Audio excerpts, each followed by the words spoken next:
వారికున్న అనుభవం ఏంటంటే వారు దేహములు ఎవరి కొరకు అప్పగించారంటే దేవుని కొరకు అప్పగించిన వారు.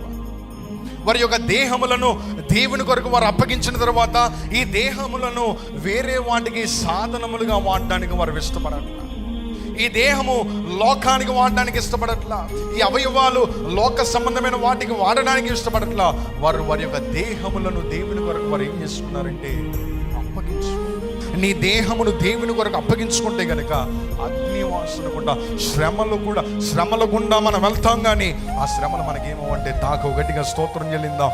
ఇబ్బందులు గుండా మనం వెళ్తాం, కానీ ప్రతికూలమైన పరిస్థితులు గుండా మనం వెళ్తాం, కానీ వాటికి ఏ అధికారము కూడా మన దేహం పైన.